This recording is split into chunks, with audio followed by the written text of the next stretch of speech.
सर्वेभ्यो नमः। सभी प्यारे साथियों को नमस्कार। मैं शीतल भाटी आप सभी का स्वागत करती हूं आपके अपने प्यारे परिवार टीचिंग एग्जाम TW के प्लेटफॉर्म पर। तो कैसे हैं सभी प्यारे साथी? आशा करती हूं सभी स्वस्थ मत ज़बरदस्त होंगे। तो जल्दी से सेशन से जुड़िएगा, कमेंट करके बताएं कौन कौन आ चुके हैं। कनिष्का सिंह, स्नेहा राजपूत, निशु यादव, प्रिया यादव, अतुल भारती, कोमल पटेल, कुमार सुरजीत, साक्षी शाक्य, लक्ष्मी, सरिता गुप्ता, निशु, धृति तिवारी, हरवीर सिंह, अमन मिश्रा, कल्लू कालिया, खुशबू तिवारी, आज़ाद चौहान, अमन कुमार भारती, साधना, नीतू वर्मा, प्रीता, आंचल, शालिनी पाल। बहुत शानदार, वेरी गुड मॉर्निंग सभी को। हैप्पी होली, बहुत बहुत शुभकामनाएं आप सभी को होली के पावन पर्व की। स्नेहा, आंचल चलेगा, बहुत शानदार। वैष्णवी, प्रतिभा, सुषमा, मनु, जानवी, रीनो, रजिया, आंचल। चलो भाई, आज का जो हमारा टॉपिक है वर्णमाला हम पढ़ चुके हैं, सभी ने बहुत अच्छे से कवर की है वर्णमाला। तो आज हम पढ़ेंगे स्वर संधि, यानी कि संधि का जो प्रोग्राम है आरंभ होता है। तो वर्णमाला में जब आप एक एक वर्ण को पहचान गए हैं कि वर्णों का विच्छेद कैसे करना है, किस तरह से आप उनको देखेंगे, तो फिर संधि में वर्णों को आप बहुत आसानी से पहचान जाओगे, कोई दिक्कत होने वाली नहीं है ना। ऐसा तो है नहीं कि आप पहली बार संधि पढ़ने जा रहे हो, है ना। पहले भी पढ़ चुके होगे आप, सीटेट में भी आपने पढ़ा होगा, तो कुछ नॉलेज आपके पास पहले से ही है। कहीं थोड़ी बहुत कमी रह गई होगी पढ़ने में कि मैम फिर भी पढ़ने के बावजूद भी संधियों में दिक्कत हो जाती है, हम परेशानी होती है, पहचान नहीं पाते यहाँ कौन सी संधि है ना। तो उस सारी दिक्कत परेशानी को अब एकदम साइड रखिएगा। ये सोचो कि आप शुरू से कुछ और नया सीखने जा रहे हो, ठीक है। अश्विनी कुमार, दर्द है हो रहा है फिर भी आपकी क्लास मिस नहीं करता। चले, बहुत शानदार। ये ही तो कहते हैं ना, एक ललक चाहिए पढ़ने के प्रति। जब ये ललक आ जाएगी तो समझो आप सफल हैं अपने जीवन में। तो चलेगा, good morning, have a nice day. Mohini, Sushma, चलेगा। तो संधि कहते किसको हैं? अगर बात करें दो वर्णों के मेल को या दो पदों के मेल को, अगर जब दो पदों का मेल होता है तो वो क्या कहलाता है? उसको समास कहेंगे। लेकिन जो दो वर्णों का मेल है तो उसको आप क्या कहेंगे? उसको हम संधि कहते हैं, ठीक है। तो संधि की परिभाषा कि जब दो समीपवर्ती वर्ण, ठीक है, तो दो समीपवर्ती वर्णों के मेल से दो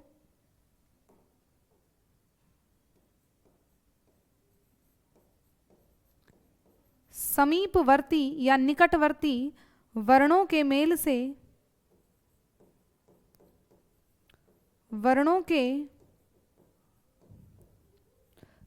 से जो विकार उत्पन्न होता है,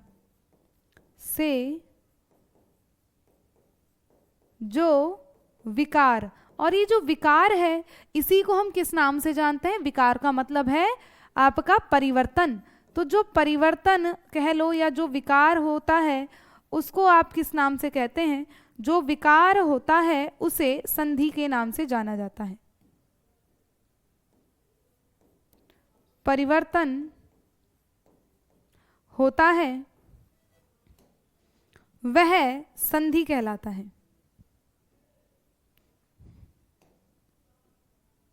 वह संधि कहलाता है।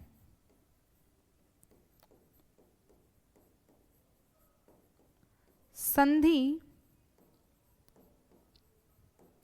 कहलाता है। आज के बाद संधि का टॉपिक आपका फेवरेट होने वाला है, ठीक है।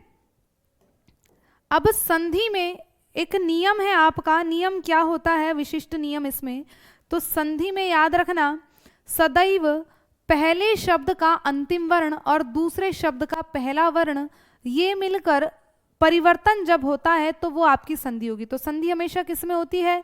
पहले शब्द के अंतिम वर्ण में और दूसरे शब्द के पहले वर्ण में होती है। ये सबसे बेसिक और महत्वपूर्ण नियम है। जिसने इस नियम को आत्मसात कर लिया, संधि में कहीं दिक्कत नहीं होगी, कहीं भी दिक्कत नहीं होगी। तो लिखिएगा, संधि में पहले शब्द का अंतिम वर्ण, संधि में जो पहला शब्द है तो पहले शब्द का अंतिम वर्ण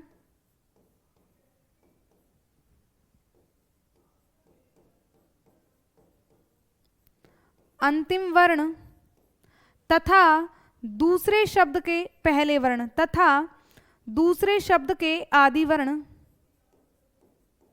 दूसरे शब्द का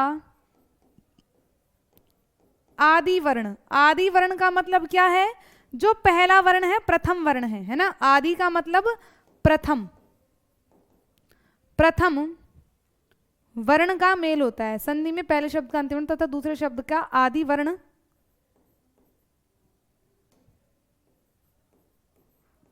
का मेल होता है।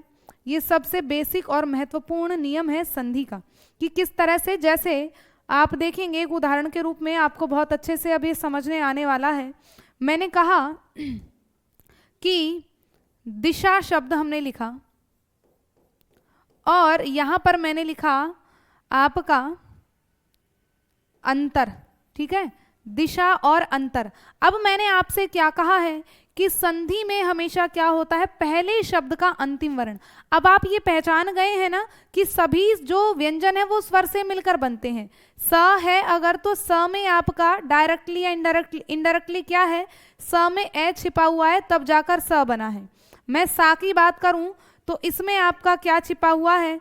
तो हम कहेंगे ये से, और से में जब आ है तब जाकर आपका सा बन रहा है।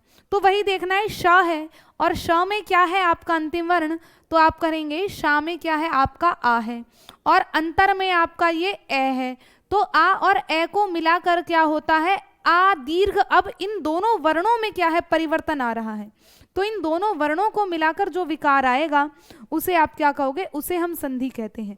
ठीक है, तो परस्पर दो वर्ण आपके मिलेंगे, पहले शब्द का अंतिम और दूसरे का पहला वर्ण। दूसरा देखें, जैसे मैंने कहा गण, और इधर मैं लिख दूं ईश, ठीक है, इधर मैं लिख दूं ईश। तो अब आप देख रहे हैं पहले शब्द का अंतिम वर्ण ण में क्या है? तो कहेंगे जो भी आपका अंतिम स्वर होगा व्यंजन में, ण में ई हो, ए हो, आ हो, उ हो, जो भी होगा उसको आप आगे निकाल लेंगे।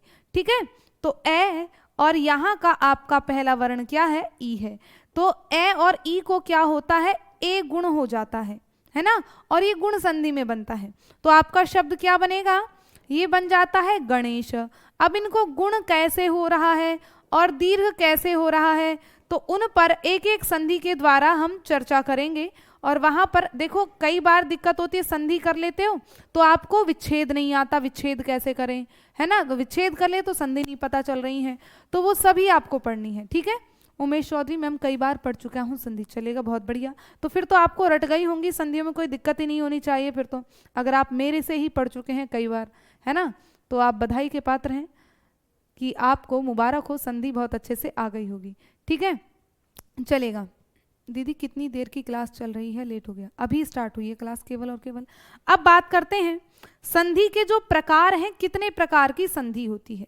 ठीक है, तो सबसे पहले जब हम स्वर के प्रकार, वर्णों के प्रकार की बात करते हैं, तो वर्ण आपके दो प्रकार के, स्वर और व्यंजन। तो इसी आधार पर हम अपने जो है संधि का भी विभाजन कर लेते हैं।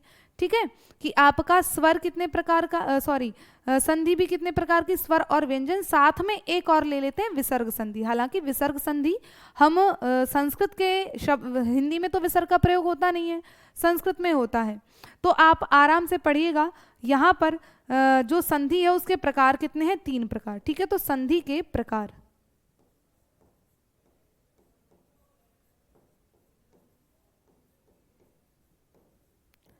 संधि के मुख्य रूप से कितने प्रकार होते हैं?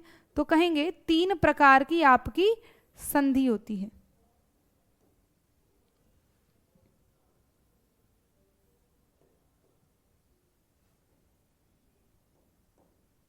पहली होती है आपकी स्वर संधि, दूसरी हो जाती है हमारी व्यंजन संधि। ठीक है,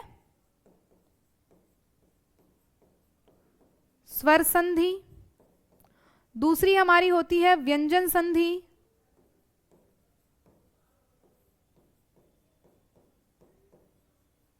और तीसरी हमारी होती है हल संधि। और बिल्कुल ध्यान से सीखनी है इन चीजों, सॉरी हल नहीं, विसर्ग संधि, ध्यान से सीखिएगा, क्योंकि व्याकरण ही आपकी यूपी टेट में पूछी जाती है। तो व्याकरण से कैसा भी आपका प्रश्न गलत नहीं हो जाए वो जिम्मेदारी मेरी है और समझने की जिम्मेदारी आपकी है। तो जब हम स्वर संधि की बात करते हैं तो इसमें एक समीकरण आपकी क्या बनकर आती है। देखो स्वर संधि को आप किस नाम से जानते हैं, तो कहेंगे भाई इसको अच संधि भी कहते हैं। जब मैंने आपको संस्कृत में वो पढ़ाए थे शब्द प्रत्याहार, तो उसमें बताया था प्रत्याहारों में अच प्रत्याहार के अंतर्गत आपके सभी स्वर वर्ण आते हैं, तो इस कारण जो आपकी स्वर संधि इसको आप अच संधि भी कहेंगे। और हल वर्णों के अंतर्गत आपके व्यंजन आते हैं, तो व्यंजन संधि को आप हल संधि के नाम से भी जानिएगा, ठीक है। इसको हम क्या कहते हैं, इसको हल संधि भी कहते हैं, ठीक है। तो अब स्वर संधि की बात करें, इसमें समीकरण क्या बनती है। तो स्वर संधि में स्वर के बाद अगर स्वर वर्ण आ रहा है तब जाकर आपकी स्वर संधि का निर्माण होता है। लेकिन जब व्यंजन की बात करें तो व्यंजन संधि में क्या है, देखो सीधी सी बात है, पहला वर्ण आपका व्यंजन होगा और व्यंजन के बाद स्वर भी आ सकता है, तब भी आपकी व्यंजन संधि में 3 प्रकार की प्रक्रियाएं बनेंगी। व्यंजन के बाद स्वर आ रहा है तो व्यंजन संधि है, ठीक है। स्वर के बाद व्यंजन आ रहा है तो भी आपकी क्या है, व्यंजन संधि है, तो भी आपकी व्यंजन संधि है। और आपका व्यंजन के बाद व्यंजन आ रहा है तो भी व्यंजन संधि होगी, ठीक है। तो कई बार हम जो है इस तरह से पढ़ते हैं, कई जगह आपने पढ़ा होगा कि व्यंजन संधि में दोनों ही वर्ण व्यंजन होने चाहिए, तो ऐसा नहीं है कि दोनों ही वर्ण व्यंजन होंगे तो ही व्यंजन संधि होगी। एक व्यंजन और एक स्वर भी हो सकता है, इधर स्वर हो इधर व्यंजन हो और दोनों तरफ व्यंजन हो तो भी व्यंजन संधि है, और एक तरफ स्वर और एक तरफ व्यंजन है तो भी व्यंजन संधि है। लेकिन अगर दोनों ही स्वर और स्वर हैं तब ये व्यंजन नहीं होगी, तब ये क्या हो जाएगी, तब ये स्वर हो जाएगी, ठीक है। तो दोनों ही तरफ अगर व्यंजन व्यंजन है तो व्यंजन संधि है, स्वर या व्यंजन है तो व्यंजन संधि है, लेकिन स्वर और स्वर है तो अब ये आपकी स्वर संधि हो जाएगी। तो स्वर संधि का पहचान क्या है, दोनों तरफ आपके स्वर वर्ण आने चाहिए, ठीक है। विसर्ग संधि आप जानते हैं, ये जो 2 बिंदु होती है इनको आप विसर्ग के नाम से जानते हो कि नहीं जानते। तो इसकी जो समीकरण है वो क्या बनती है, तो इसमें आप ध्यान देना कि सबसे पहला वर्ण आपका यानी कि अंतिम वर्ण जो है वो विसर्ग जरूर होना चाहिए। अब विसर्ग के बाद स्वर भी हो सकता है और विसर्ग के बाद व्यंजन भी हो सकता है, उसमें कोई दिक्कत नहीं है। लेकिन ये वाला जो पहला वर्ण है यानी कि अंतिम वर्ण जो है वो विसर्ग अवश्य होना चाहिए, और विसर्ग के बाद चाहे स्वर हो चाहे व्यंजन हो कोई दिक्कत नहीं है। संधि कौन सी होगी आपकी, व्यंजन संधि होगी, ठीक है, चलेगा। बहुत शानदार गुंजन, धन्यवाद। तो ये 3 प्रकार आपको समझ में आए व्यंजन संधि के। अब व्यंजन संधि के साथ साथ अब हम बढ़ते हैं आपके एक एक करके स्वर संधि। स्वर संधि सबसे बड़ी संधि है ना, क्योंकि इसमें 5 भेद हैं स्वर संधि के, और अगर आपने स्वर संधि को बहुत अच्छे से समझ लिया ना, जिंदगी में परेशानी नहीं होगी। व्यंजन संधि धीरे धीरे और अच्छे से समझ में आ जाएगी। तो सभी संधियों का जो बेस है वो है आपकी स्वर संधि। तो सबसे पहले हम चलते हैं आपके पहली संधि पर। स्वर संधि में कौन सी आती है, दीर्घ संधि, वो सबसे ही सिंपल है। फिर धीरे धीरे कठिनता का स्तर आपका बढ़ता चला जाएगा और आपको पता ही नहीं चलेगा आपने इतनी कठिन संधि को कब में सीख लिया। तो अब चलते हैं सबसे पहले स्वर संधि की तरफ। स्वर संधि की क्या विशेषता है। स्वर संधि, और स्वर संधि के कितने प्रकार होते हैं, तो स्वर संधि आपकी कितने प्रकार की होती है, 5 प्रकार से हम स्वर संधि को विभक्त करते हैं, ठीक है। तो चलिएगा भाई इसके विभाजन के आधार पर अब इसको देख लेते हैं। सबसे पहले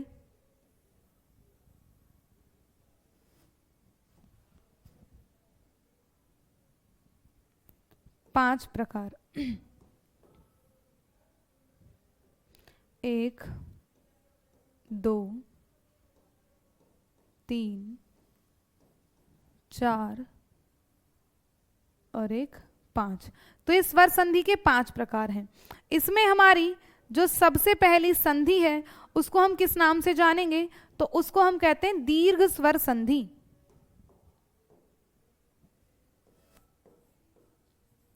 दीर्घ स्वर संधि। दूसरे नंबर पर है आपकी गुण स्वर संधि। गुण स्वर संधि। गुण के बाद आपकी आ जाती है वृद्धि स्वर संधि। वृद्धि,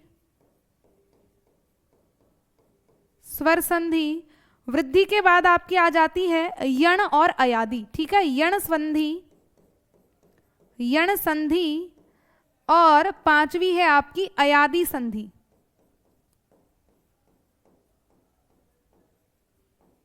अयादि संधि। तो स्वर संधि के हमारे ये 5 भेद हैं। सबसे पहले है आपकी दीर्घ, 1 नंबर, 2 नंबर, 3 नंबर, 4 और 5। ये 5 भेद आप जरूर याद रखना और इसी क्रम से याद रखना जिस क्रम से मैं आपको बता रही हूं, ठीक है। सबसे पहले दीर्घ स्वर संधि, गुण स्वर संधि, वृद्धि स्वर संधि, यण स्वर संधि और अयादि स्वर संधि।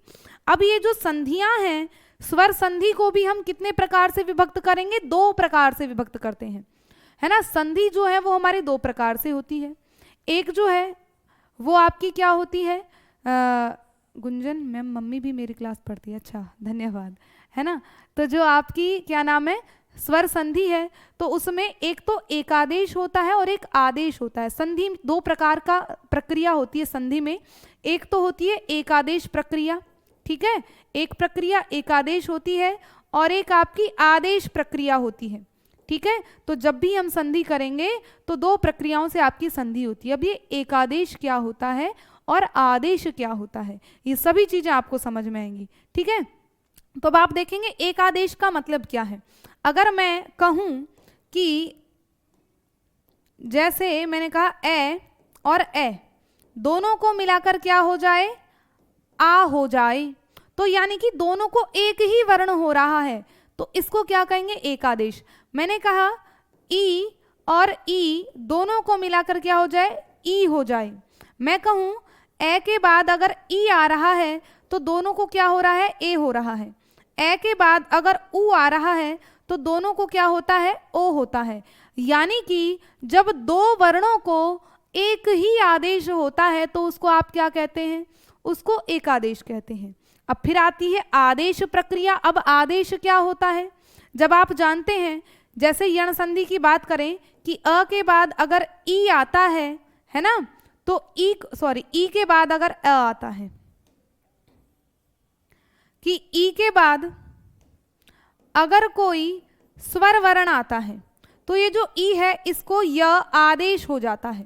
इसको क्या होता है, य आदेश होता है। इधर समझिएगा, जैसे मैंने कहा इति और आदि, ठीक है, इति और आदि। अब यहां पर आप देखेंगे अंतिम वर्ण है आपका ई और इसका पहला वर्ण है आ, तो हम क्या कहते हैं कि ई के स्थान पर यह हो जाए। यहां पर इन दोनों को मिलाकर नहीं हुआ है यह, यहां पर केवल और केवल इसके स्थान पर एक आदेश हुआ है। और आपका जो आ है इसमें कोई परिवर्तन हम करते ही नहीं है। आप क्या करेंगे, ई त आधा, ई के स्थान पर यह कर दिया और उसमें आदि जोड़ दिया, तो बाद वाले वर्ण में इसमें कोई परिवर्तन ही नहीं है। हमें जो भी परिवर्तन करना है इस ई के स्थान पर करना है। इसी तरह से आप देखें, मैंने लिखा अन्वेषण, अनु और आपका एषण। अब आप देखें कि यहाँ पर अंतिम वर्ण है उ और यहाँ पर है ए, तो हमारा जो नियम कहता है उ के स्थान पर वह हो जाए। तो यानी कि आपको इसमें नो चेंज, कोई परिवर्तन नहीं करना, जो परिवर्तन करना है आपको उ की जगह करना है। तो न आपका आधा है और उ के स्थान पर वह हो गया, अन्वेषण हो गया। इसको आप इस तरह से भी लिख देते हैं, यानी कि जहां एक ही वर्ण के स्थान पर दूसरा वर्ण आ रहा है तो उसको आप क्या कहते हैं, आदेश कहना, है ना, कि किसी के स्थान पर किसी और को बुला लिया जाए, है ना। तो आदेश कैसा होता है, शत्रुवत, है ना। शत्रु क्या चाहता है, शत्रु क्या चाहता है, वो चाहता है कि जैसे प्रधानमंत्री कोई बन गया, कोई राजा है, तो दूसरा जो पड़ोसी राजा होता है वो शत्रु की तरह कार्य करेगा कि इसके स्थान पर इस राजा को मारकर गद्दी पर मैं आना चाहता हूं। तो वो वाला मामला है कि ये राजा है और ये क्या है, प्रजा है। तो ई जो है ये राजा है, इसके कारण जब ए बाद में दिख गया, आ रहा है, तो यह जो है इसको मारकर इसके स्थान पर अपना आदेश कर लेता है। तो आदेश कैसा होता है, शत्रु के समान होता है, वो उसके स्थान पर अपने आप को स्थापित करना चाहता है। और जो एकादेश होता है वो कैसा होता है, उसको मित्रवत माना जाता है, कि मित्र के समान, कि दोनों मिलजुल कर एक हो गए, है ना, पति पत्नी के समान, है ना। तो पति पत्नी के समान व्यवहार है, मिलकर एक ही कार्य वो कर रहे हैं, आप इस तरह से कह सकते हैं। तो जो आदेश है वो शत्रु के समान व्यवहार करता है, और एकादेश कैसा करता है, तो एकादेश आपका मित्र के समान व्यवहार करता है। तो अब इतनी बात समझ में आ गई हो तो इसमें मैं अब पॉइंट लिखवाऊंगी जो लिखने की चीज़ें, ये तो मेरे को समझानी थी चीज़ें, अब आप इसमें लिखने का काम देखेंगे कि लिखना क्या है स्पष्ट रूप से, कि आपकी ये जो 3 संधियां हैं, कौन कौन सी, दीर्घ संधि, गुण संधि और स्वर वृद्धि संधि, ये 3 संधियां जो हैं ये किस प्रक्रिया से बनती हैं, ये आपकी एक आदेश प्रक्रिया से इनका निर्माण होता है। ठीक है, तो ये कैसी हैं, एक आदेश प्रक्रिया से इनका निर्माण होता है, एक आदेश प्रक्रिया से इन 3 संधियों का निर्माण होता है। और उसके बाद हम इन दोनों की बात करें, यण और अयादि, तो इन दोनों संधियों का निर्माण आदेश प्रक्रिया से होता है। किस प्रक्रिया से, तो इन दोनों संधियों में आदेश प्रक्रिया से हम संधि करते हैं। प्रश्न बनता है कई बार, साक्षी कह रही मैम समझ में नहीं आया, दोबारा देखो कि देखो जब हम कहें प्रश्न बनेगा कि यण संधि में जो संधि होती है वो एकादेश प्रक्रिया से होती है या आदेश प्रक्रिया से होती है, तो आप क्या लगाओगे कि आदेश प्रक्रिया से होती है। या प्रश्न बन जाए निम्नलिखित में से कौन सी संधि एकादेश प्रक्रिया से बनती है ना, मैंने प्रश्न पूछा निम्न में से कौन सी संधि, निम्न में से कौन सी संधि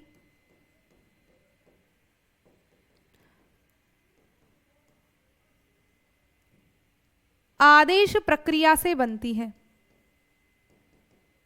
आदेश या एकादेश कुछ भी लिख लो, प्रक्रिया से बनती है। अब आपके सामने ऑप्शन आ गया, दीर्घ, गुण, वृद्धि या यण नहीं बनती है ना, नेगेटिव पूछूं मैं, प्रक्रिया से नहीं बनती है, से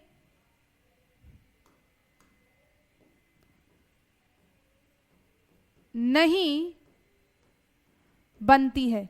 अब आप प्रश्न उत्तर बताइएगा क्या होना चाहिए। देखो दीर्घ मैंने अभी बताया कि ये एक आदेश प्रक्रिया से बनती है, यहाँ 2 वर्णों को एक आदेश हो जाता है, जहां 2 वर्ण एक साथ जुड़ जाते हैं तो उनको एक आदेश हो जाता है। ठीक है, तो आप देखेंगे एक आदेश में क्या हो रहा है कि आप देखेंगे ए और ए को मिलाकर क्या हो जाता है, आ हो जाता है। ठीक है, उसी तरह से आपका ई और ई को क्या हो जाता है, दीर्घ ई एक आदेश हो जाता है। आप देखें ए के बाद अगर ई आया है तो उसको क्या हो रहा है, ए एक आदेश हो जाता है। उसी तरह से अ के बाद अगर ई आया है तो ए एक आदेश हो रहा है। अ के बाद अगर उ आ रहा है तो दोनों को मिलाकर क्या हो रहा है, ओ एक आदेश हो रहा है। और वृद्धि संधि में क्या होता है आपका कि आप देखेंगे ए के बाद अगर ए है तो दोनों को ऐ हो रहा है, अ के बाद अगर ओ है तो दोनों को क्या हो रहा है, औ एक आदेश हो रहा है। ठीक है, लेकिन जब यण संधि की बात करते हैं या अयादि संधि में बात करते हैं तो यहाँ पर केवल और मात्र ई के स्थान पर क्या हो रहा है, य हो रहा है, उ के स्थान पर क्या हो रहा है, व हो रहा है। किन्हीं 2 वर्णों को नहीं हो रहा, किसी एक वर्ण को हो रहा है। तो ई के बाद क्या है, कोई स्वर वर्ण है, तो ये जो ई है इस ई को क्या हो रहा है, ये जो ई है इसको य हो रहा है।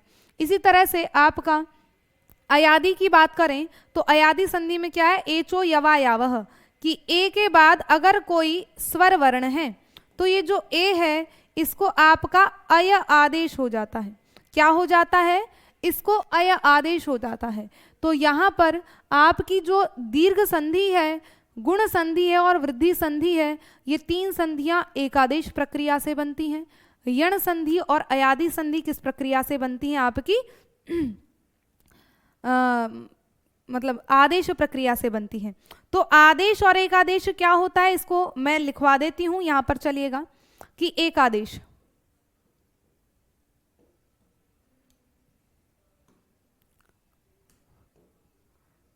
संधि का निर्माण 2 प्रक्रियाओं से होता है।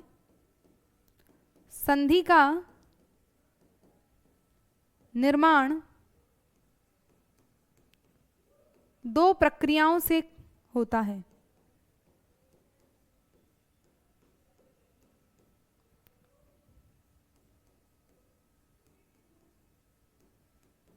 दो प्रक्रियाओं से होता है, और वो दो प्रक्रियाएं क्या हैं? उनमें सबसे पहली है आपकी आदेश प्रक्रिया और दूसरी है हमारी एकादेश प्रक्रिया। ठीक है,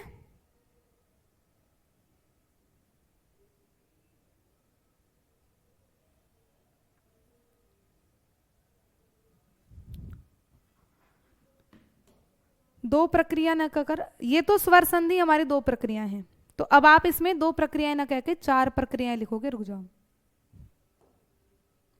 दो न करके चार प्रक्रिया, चार प्रक्रियाओं से होगा। अब ये चार प्रक्रियाएं आपकी कौन कौन सी हैं, तो उन चार प्रक्रियाओं पर चर्चा कर लेते हैं। ये जो चार प्रक्रियाएं हैं, अब आप कहोगे मैम दो और बढ़ गई, ये जो दो प्रक्रियाएं थी ना, वो केवल आपकी स्वर संधि के लिए हैं, वो केवल किसके लिए है? स्वर संधि के लिए हैं। लेकिन कुल ओवरऑल जब हम व्यंजन संधि को पढ़ेंगे, कहीं आगम होता है, कहीं लोप होता है, कहीं कुछ हो रहा है, तो कुल प्रक्रियाएं संधि का जो निर्माण है वो किससे होता है? वो चार प्रक्रियाओं से होता है। और वो चार प्रक्रियाएं आपकी कौन कौन सी हैं? तो उनमें आपकी एक है आगम,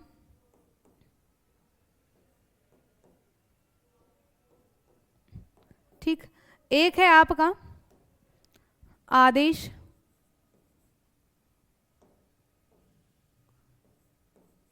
आदेश प्रक्रिया, दूसरी है आपकी एकादेश प्रक्रिया, तीसरी है आपकी आगम और चौथी है लोप। और चौथी है लोप प्रक्रिया। ठीक है, तो संधि का निर्माण जब करेंगे चार प्रक्रियाओं से होकर गुजरना होता है। तो सबसे पहले बात आती है आदेश की। ठीक है, सबसे पहले बात आएगी आदेश की कि आदेश में क्या होता है। ठीक, आदेश की परिभाषा लिखेंगे। तो आदेश प्रक्रिया कहती है, क्या कहती है कि जब संधि करते समय, जब संधि करते समय संधि प्रक्रिया में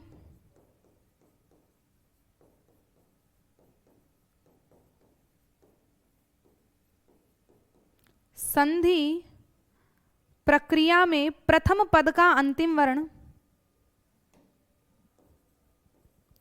प्रथम पद का अंतिम वर्ण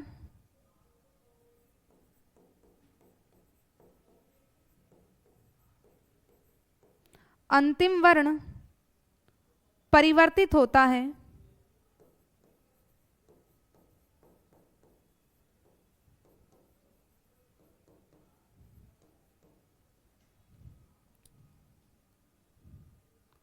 अर्थात उसके स्थान पर कोई दूसरा वर्ण आता है, उसके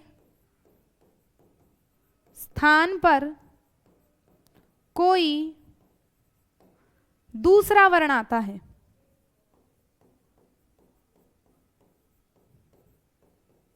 तो उसे क्या कहेंगे? उसे आदेश कहते हैं।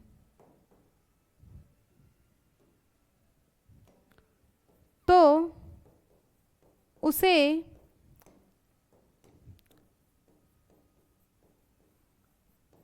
आदेश कहते हैं।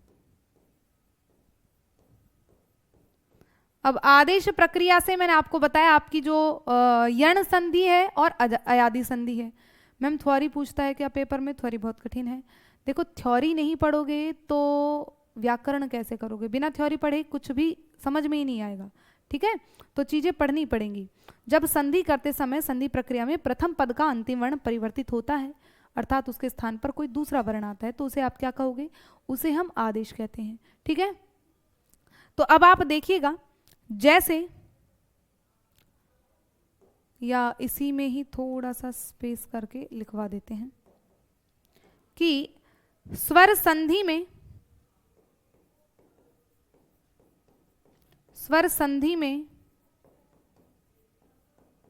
आपकी यण और अयादी संधि, ठीक है, यण और अयादि संधि आदेश प्रक्रिया का उदाहरण है। अयादि संधि आदेश प्रक्रिया का उदाहरण है।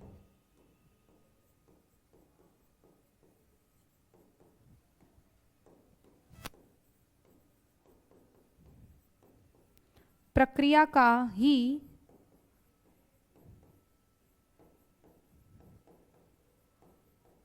उदाहरण है। ठीक है, अब आप देखें किस तरह से आदेश प्रक्रिया होती है। जैसे मैंने कहा आपसे, एक शब्द आपने कहा अधि, और इधर मैं लिख देती हूं अयन। ठीक है, अधि और अयन।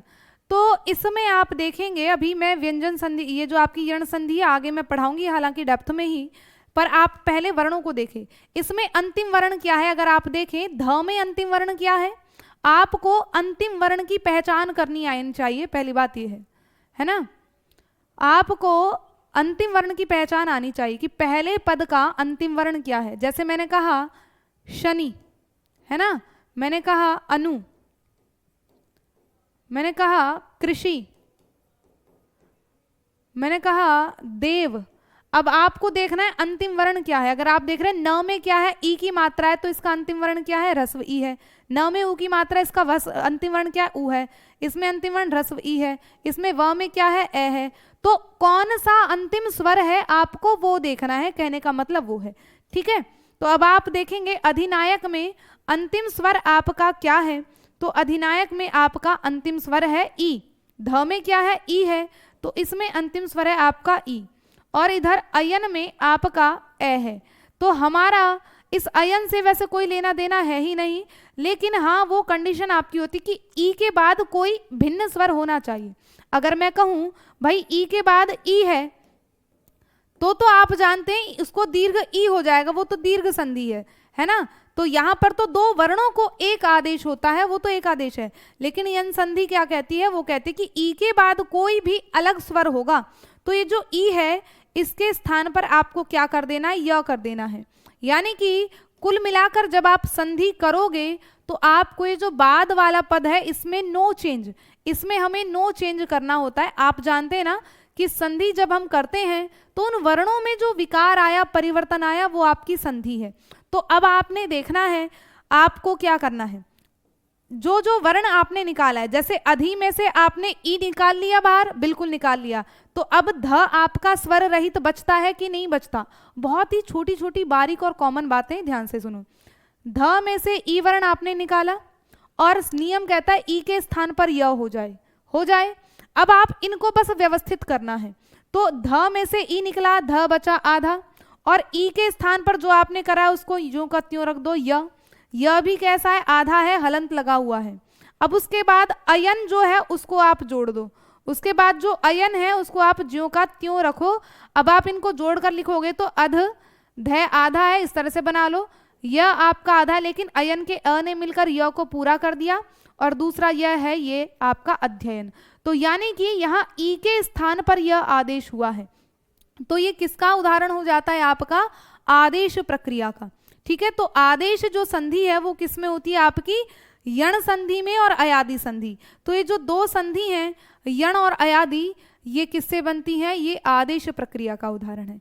ठीक है, अयादि संधि को आगे पढ़ेंगे तो आपको समझ में आ जाएगा, यहाँ केवल एक एक का उदाहरण मैं आपको दूंगी। तो ये समझ में आ गया। तो उसके बाद अब आप देखेंगे दूसरा उदाहरण इसी में, जैसे मैंने कहा पो और अन, पो और अन। अब आप देखें यहाँ पर है आपका ओ अंतिम वर्ण है और यहाँ पर है आपका ए, लेकिन हमारा जो नियम है वो क्या कहता है कि ओ के स्थान पर क्या हो जाए, अब हो जाए। ओ के स्थान पर अब हो जाए। अब हमें बाद वाले पद में नो चेंज, इसमें कोई चेंज नहीं करना है। तो आप क्या करेंगे, ओ को अब कर दिया आपने तो शब्द बन गया आपका पव, है ना। प आपका देखो प में से ओ गया तो प हलंत बचा, क्योंकि हमने स्वर को निकाल लिया था। अब ये जो स्वर निकाला था इसके स्थान पर आपने अब लिख देना है। अब बाद वाले पद को ज्यों का त्यों उठाकर रख दो, और जब आप जोड़कर लिखोगे तो सीधे सीधे पवन आपका बन गया। यानी कि इन दोनों संधियों में आदेश प्रक्रिया से आपकी संधि हुई। अब उसके बाद आप इसी में तीसरा यानी कि दूसरा प्रकार देखेंगे क्या है आपका एकादेश प्रक्रिया। ठीक है, जो दूसरी प्रक्रिया है उसको आप क्या कहते हैं, तो उसको हम कहेंगे एकादेश। कि एकादेश कब होता है भाई,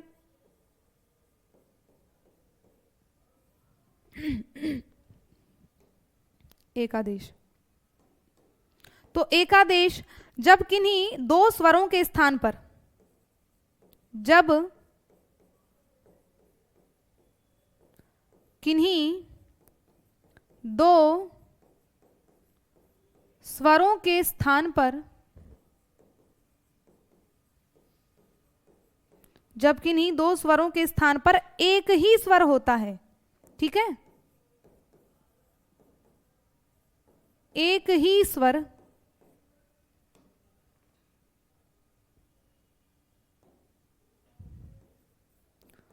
होता है तो उसे एकादेश कहते हैं।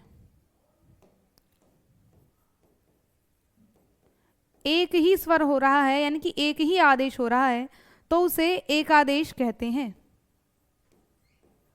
क्या कहेंगे अब उसे हम एकादेश कह देते हैं। अब एकादेश प्रक्रिया का उदाहरण क्या है, तो कह देंगे आपकी दीर्घ संधि, दीर्घ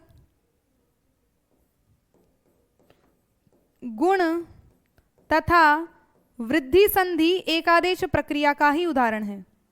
वृद्धि स्वर संधि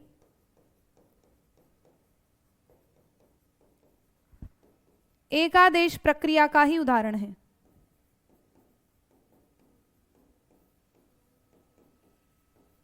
का ही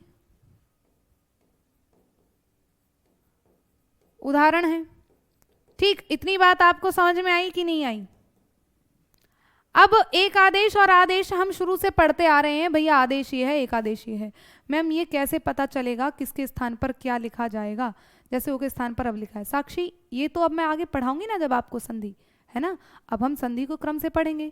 ये तो अभी मैं फिलहाल केवल आपको ये समझा रही हूँ कि आदेश किसको कहते हैं, एकादेश किसको कहते हैं। ठीक है, अब ओ के स्थान पर अब होगा ये कैसे पता चलेगा, वो आगे हम नियम पढ़ेंगे, संधियों को पढ़ेंगे तो आपको पता चलेगा ना। थोड़ा थोड़ा धैर्य रखो, बस केवल फोकस उस पर रखो जो चीज मैं आपको समझाना चाह रही हूँ, आपको वो बिंदु समझ में आया कि नहीं आया। अभी मैंने आपको ये नहीं समझाना चाहिए अब क्यों आया, है ना, अभी मैंने कहा यहाँ अब आता है तो वो आप समझ लीजिए। जब मैं समझाना चाहूंगी अब क्यों आया, तब वहां पर आप पूछेगा कि मैम ये समझ में नहीं आया। ठीक है, तो फिलहाल मैं जिस शब्द पर फोकस करूं आप भी केवल और केवल उसी शब्द पर फोकस करिएगा। तीसरा आपका जो प्रकार है उसको हम कहते हैं आगम। ठीक है, जो तीसरा प्रकार है उसको हम कहते हैं आगम। अब ये आगम क्या होता है इस पर चर्चा कर लेते हैं। और हाँ ये और लिख लेंगे कि आदेश कैसा होता है, एक आदेश आपका मित्रवत होता है। इसका व्यवहार कैसा होता है, तो एकादेश कैसा होता है, ये मित्रवत, जो मित्र के समान व्यवहार करे वो मित्रवत होगा। और आदेश कैसा होता है, तो कहेंगे आदेश जो है शत्रुवत, जो शत्रु के समान व्यवहार करता है वो शत्रुवत होता है। तो शत्रुवत कौन होता है, तो कहेंगे आदेश। मित्रवत कौन होता है, तो कहेंगे एकादेश होता है। अब आगम की बात कर लेते हैं। तो आगम संधि करते समय जो दो निर्दिष्ट वर्ण, देखो निर्दिष्ट वर्ण एक और नया शब्द मैंने कहा, हाई कोर्ट आर ओ यारो के लिए उपयोगी, बिल्कुल जहां भी आपकी हिंदी आती है हर जगह उपयोगी है, क्यों दिक्कत ले रहे हो, है ना। अब देखो दो निर्दिष्ट वर्ण, एक शब्द आता है निर्दिष्ट वर्ण। निर्दिष्ट वर्ण क्या है, मैं कई बार प्रयोग करूंगी। अभी जो निर्दिष्ट वर्ण है, जो मैं कहती हूँ ना प्रथम पद का पहले पद का अंतिम वर्ण और दूसरे पद का प्रथम वर्ण, ये दोनों ही जिनके बारे में निर्देश किया गया है संधि में, संधि दो वर्णों के बीच होगी, पहला वर्ण होना चाहिए पहले शब्द का अंतिम और दूसरा दूसरे शब्द का पहला। तो ये जो निर्देश दिया गया जिन वर्णों के बारे में, उनको निर्दिष्ट वर्ण कहा जाता है। ठीक है, तो जो दो निर्दिष्ट वर्ण हैं उनके बीच में, है ना, जैसे मैंने कहा आपसे कि भैया आदेश में क्या हो रहा था, एक आदेश में इन दोनों को एक आदेश हो रहा था। ठीक है, आगम में उसमें एक आदेश में क्या हो रहा था कि ए और ई के स्थान पर ये एक आदेश हो गया। ठीक है, ये क्या हो गया, ये एक आदेश हो गया। और यहाँ पर जब ई को तुमने य कर दिया तो ये आपका आदेश हो गया।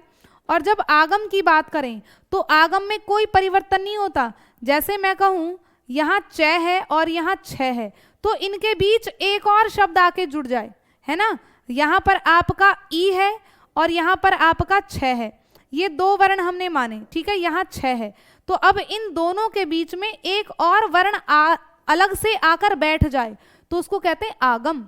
यानी कि ना तो इसमें परिवर्तन हो रहा है ना इसमें परिवर्तन हो रहा है, बीच में कोई तीसरा वर्ण आकर बैठ गया तो उसको क्या कह दिया, आगम। तो किसी तीसरे का आगमन ही क्या कहलाता है, आगम कहलाता है। ठीक है रीना, संस्कृत की क्लास होली के बाद में चलाऊंगी, ठीक है, क्योंकि देखो आप ये संधि वगैरह सीख जाओगे ना तो उसके बाद फिर आपको संस्कृत की संधियां बहुत अच्छे से समझ में आएंगी, क्योंकि हिंदी संस्कृत एक दूसरे से कनेक्टेड है बहुत अच्छे से। तो बहुत से टॉपिक संधि समास वगैरह आपको हिंदी से संस्कृत में समझ में आएंगे या मान लो संस्कृत से हिंदी में समझ में आ जाएंगे, ठीक है।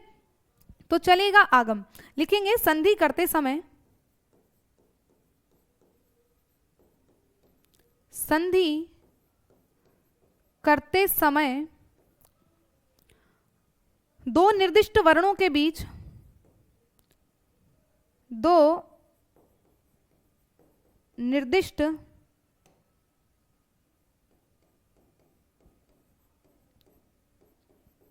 वर्णों के बीच किसी नए वर्ण का आना, किसी नए वर्ण का आना,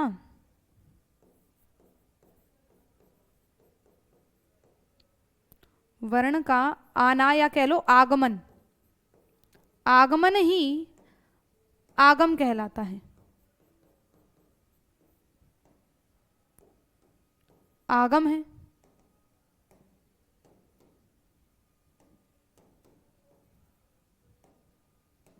आना ही क्या है तो उसको हम कह देंगे वह ही आगम है, ठीक है। तो दो निर्दिष्ट वर्ण से आपको कंफ्यूज नहीं होना है, समझ गए कि नहीं समझे। निर्दिष्ट वर्ण यानी कि पहले पद का अंतिम, दूसरे पद का पहला, तो उन दोनों वर्णों को हम एक नाम दे देते हैं निर्दिष्ट वर्ण, ठीक है। मैम कल छुट्टी है कि नहीं, नहीं कल छुट्टी नहीं है, परसों की है ना तुम्हारी रंग वाली होली, तो परसों मनाइएगा, ठीक है। तो अब आप देखेंगे यहां पर लिख लिया आगम। अब आगम का उदाहरण आप देखें, जैसे अब ये आगम भी आपका 3 प्रकार का है ना, ये भी आपका क्या है 3 प्रकार का है। लिखेंगे यह आगम 3 प्रकार का होता है। आगम 3 प्रकार का है। अब ये 3 प्रकार का क्या है, अच्छा तो मुझे अब याद आया एक चीज, इसको थोड़ा सा रफ कर लें। ये आदेश और आगम, ये मित्रवत और शत्रुवत, ये जो मैंने लिखे हैं इनको अभी रफ कर लेना, वो हम आगम में करेंगे, आगमन अभी एक आदेश में नहीं करेंगे। आदेश आपका कैसा होता है, शत्रुवत होता है। जब आदेश की बात कर रहे हैं तो आदेश तो कैसा होता है आपका, आदेश तो शत्रुवत होगा, लेकिन जो आगम हो रहा है वो आपका मित्रवत होगा, ये मान के चलेंगे। अब वो आदेश एक आदेश हो सकता है या वो भी, तो अब बात कर रहे हैं अभी पहले हम आगम की। ये जो आगम है ये 3 प्रकार का होता है। ये तीनों चीजें समझ ली तो आपको पूरी व्यंजन संधि में फिर कोई दिक्कत ही नहीं आने वाली है, ठीक है। सबसे पहला आपका क्या है, एक होता है हमारा चागम, एक होता है हमारा शागम, और एक हमारा होता है सागम। ये जो आगम है ये 3 प्रकार का होता है, एक होता है चागम, एक होता है शागम और एक होता है सागम। अभी आगम शागम सागम क्या है, देखो जिन शब्दों के बीच में च आ जाए उसको कहते हैं चागम, जिन शब्दों के बीच में श आ जाए उसको कहते हैं शागम, और जिन शब्दों के बीच में स आ जाए तो उसको कह देते हैं सागम। बस सिंपल ये है। अब आएगा कैसे कैसे, तो ये व्यंजन संधि में अधिकतर हम देखेंगे, व्यंजन संधि में तो आगम का प्रयोग व्यंजन संधि में और एकादेश भी आपका होता है, तो उनको आगे आगे भी देखिएगा समझिएगा। तो बात करते हैं सबसे पहले हम, ये जो आगम है, अब ये आगम मित्रवत है ना, तो याद रखना ये जो आगम है तो आगम की विशेषता है मित्रवत, ये मित्र के समान व्यवहार करेगा। क्यों करेगा, जैसे भैया मैंने आपको बताया कि जैसे वी और यहाँ पर आपने लिखा छेद, ठीक है, वी और छेद, तो व्यंजन संधि में एक नियम है कि स्वर के बाद अगर च या छ आए तो उनके बीच में च का आगम हो जाना चाहिए, तब आपका शब्द क्या बनता है, विच्छेद, है ना। तो यानी कि ना तो इसमें परिवर्तन आया ना इसमें परिवर्तन आया, कोई तीसरा वर्ण भी सहज रूप से आ गया, यानी कि तीसरे को भी उन्होंने अपने अंदर समाहित कर लिया। तो आगम होगा मित्रवत, एकादेश नहीं होगा, वो मेरे से ही टंग ऑफ स्लिप हो गया, है ना, तो उसको थोड़ा सा करेक्ट कर लीजिएगा। तो आपका जो आदेश है, आदेश जो है, आदेश तो शत्रुवत होता है, शत्रु के समान होगा, है ना, क्योंकि एक दूसरे के स्थान पर कुछ ना कुछ हो ही रहा है, तो आदेश तो शत्रुवत है। और ये जो आगम है ये मित्र के समान व्यवहार करता है, क्योंकि दूसरे शब्दों को बीच में ऐड कर लेता है। तो यहाँ पर च आ गया और वह भी बिल्कुल सहज रूप से एडजस्ट हो गया। ठीक है मैम, ये दोनों में से स में बहुत गलती होती है, दोनों स की गलती जिंदगी में नहीं होगी, बस आप पढ़ते रहो क्रम से जो जो मैं चीजें आपको सिखा रही हूँ। तो सबसे पहले हम लिखेंगे चागम के बारे में। सबसे पहला है आपका चागम।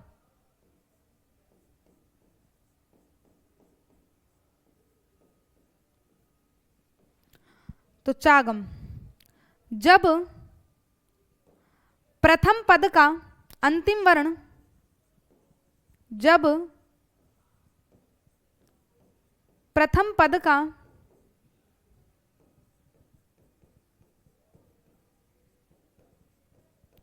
अंतिम वर्ण कोई स्वर हो, वैसे इसको मैं बाद में ही बताऊंगी, चागम और शागम। पहले केवल और केवल आप आगम समझिएगा, इनको अब मैं बाद में बताऊं, क्योंकि जब मैं व्यंजन संधि पढ़ाऊंगी तब आपको चागम बताऊंगी, शागम और सागम। फिलहाल केवल और केवल आप स्वर संधि को पढ़ना है, हमें तो अभी स्वर संधि पढ़नी है ना। फिलहाल केवल इतना आप समझ लेना, जब किसी शब्द के बीच में च आ रहा है तो उसको चागम कहेंगे, जब किसी शब्द के बीच में श आ रहा है तो उसको शागम कहेंगे, और जब किसी शब्द के बीच में स, ये सपेरे वाला स आता है तो उसको सागम कहेंगे। तो ये आगम के 3 प्रकार हैं, इनको मैं नेक्स्ट आपको व्यंजन संधि में पढ़ाऊंगी। अब आगम के बाद में लोप पर चर्चा कर लेते हैं कि लोप क्या होता है। 4 प्रकार बताए ना मैंने आपको कि हमारी जो संधि है वो 4 प्रकार होता है। तो अब आता है आपका एक चौथा लोप। अब लोप का मतलब क्या होता है, लोप का मतलब कोई वर्ण बीच में से लुप्त हो गया, है ना, कोई वर्ण जो बीच में से लोप हो जाए, दिखाई ना दे, तो लोप होना मतलब कि वर्ण का लुप्त हो जाना, वर्ण का लुप्त होना ही क्या होता है, लोप होता है। तो इसको तो आप समझ जाएंगे आसानी से। आगे आगे मेन मुद्दा क्या था, आदेश, एकादेश और आगम। आदेश का मतलब कैसा होगा, शत्रुवत होगा, ये दोनों एक दूसरे के विपरीत हैं। आदेश होता है शत्रु के समान और आगम होता है मित्रवत, मित्र के समान। और आदेश का ही भेद है ये एकादेश, ठीक है, ये आदेश का ही दूसरा भेद है एकादेश। कुल मिलाकर ये आपको समझाना था। अब मेरे साथ पुनः आप, मैम जी आप लिख देते हो, हम उतार लेते हैं, फिर आप कट कर देते हैं, हमारा गलत हो जाता है, तो डायरेक्ट मत लिखा करो, है ना, क्योंकि कई बार देखो मैं भी इंसान हूँ, कई बार टंग ऑफ स्लिप हो जाता है और कई बार दिमाग से निकल जाता है। तो इसलिए मैं कहती हूँ नोट्स आप बाद में बनाया करो, है ना, तो नोट्स बाद में बनाया करो, आपको PDF मिलती है बाकायदा, तो उससे आपका भी रिवीजन हो जाएगा, है ना। साथ के साथ लिखते हो तो फिर आपके नोट्स खराब हो जाते हैं, है ना, तो उसमें फिर जिम्मेदारी आपको अब अपने आप देखनी पड़ेगी। अब आ जाते हैं, फिर से समझते हैं संधि की तरफ। संधि के प्रकार कितने हैं, 3 प्रकार के, स्वर संधि, व्यंजन संधि, विसर्ग संधि। तो स्वर स्वर व्यंजन व्यंजन किस कंडीशन में बनती हैं ये आपको पता चल गया। स्वर संधि में आए तो स्वर संधि में आपकी जो 3 संधियां हैं, कौन कौन सी, दीर्घ संधि, गुण संधि और वृद्धि संधि, इनको हम क्या कहते हैं, ये एकादेश प्रक्रिया से बनती हैं। यण संधि और अयादि ये किससे बनती हैं, तो ये आदेश प्रक्रिया से बनती हैं। तो अब हम स्वर संधि में एक संधि पढ़ते हुए चलेंगे। सबसे पहले आपकी दीर्घ संधि, ठीक है, उसके बाद आगम, आदेश, ये चीजें आप समझ चुके हैं। तो अब आगम के बाद हम पढ़ते हुए चलेंगे आपकी स्वर संधि। स्वर संधि, सॉरी स्वर नहीं, दीर्घ संधि। तो दीर्घ संधि की क्या पहचान है, किस किस तरह से हम इसकी संधि को करेंगे, चलेगा। दीर्घ संधि सबसे पहली संधि है,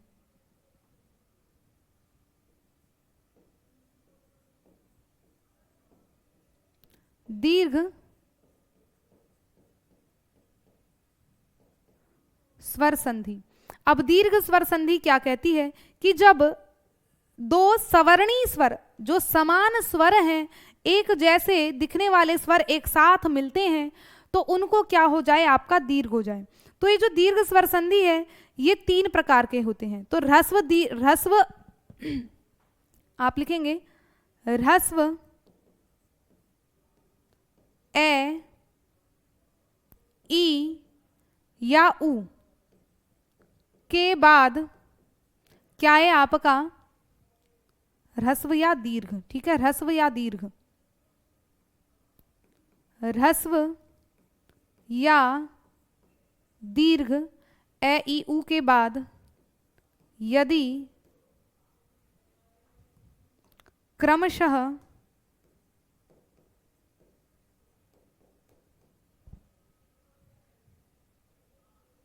या ये परिभाषा, इसमें ज्यादा तुम कंफ्यूज हो जाओगे, इस परिभाषा को नहीं लिखना।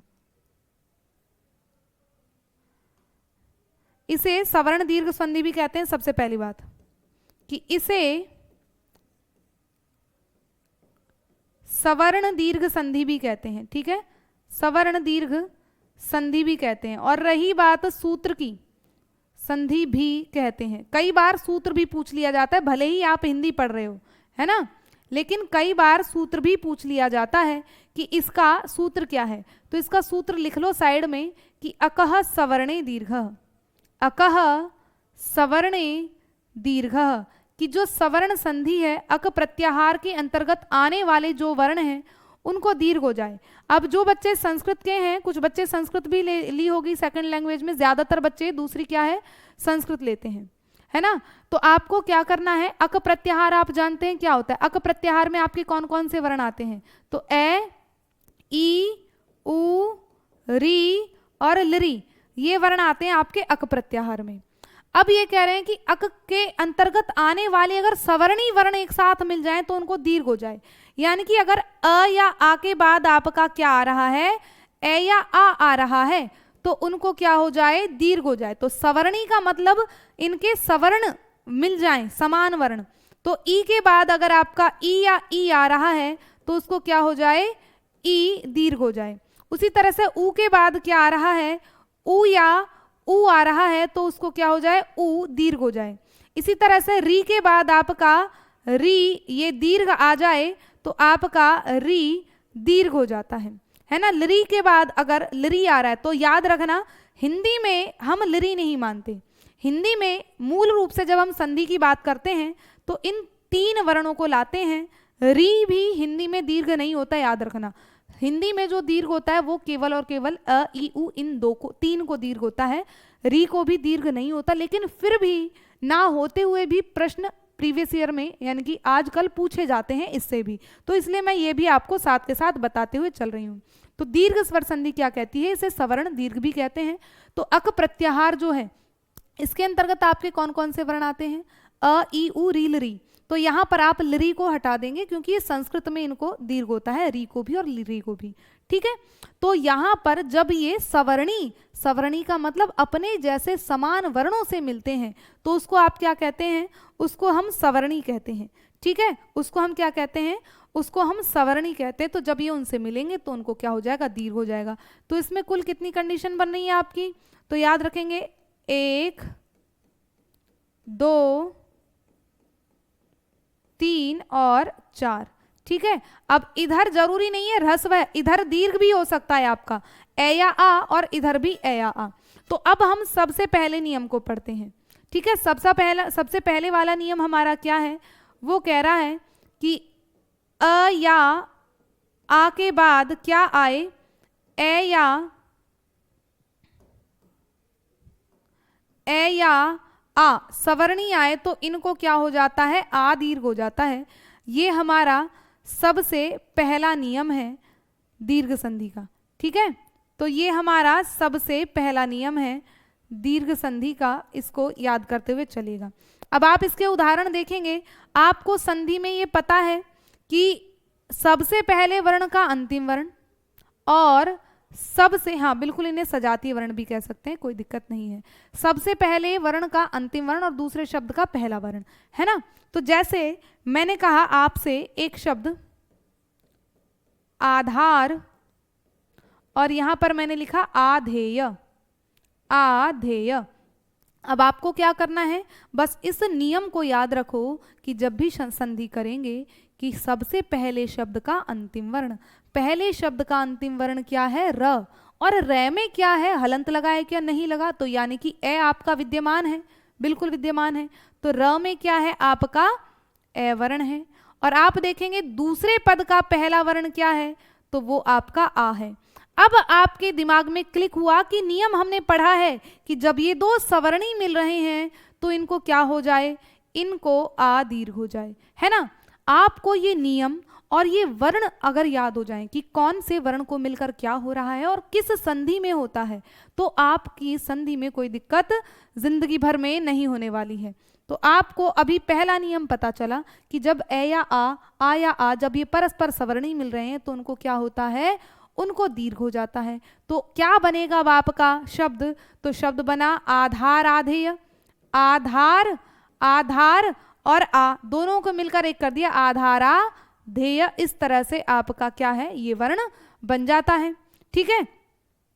और देखो उदाहरण, जैसे मैं कहूं आपसे सर्व, और इधर मैंने लिखा आहार, इधर मैंने लिखा आहार।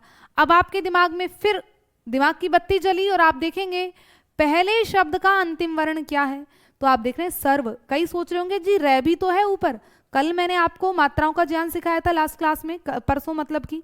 तो आप देखेंगे सर्व, अगर इसका मात्राओं का ज्ञान करें, इसका विच्छेद करें, तो स में अ, उसके बाद जो सिर पर चढ़ा वो आधा है, उसके बाद व और व में ए है, यानी कि कुल मिलाकर अंतिम वर्ण क्या है, आपका ए ही है ना।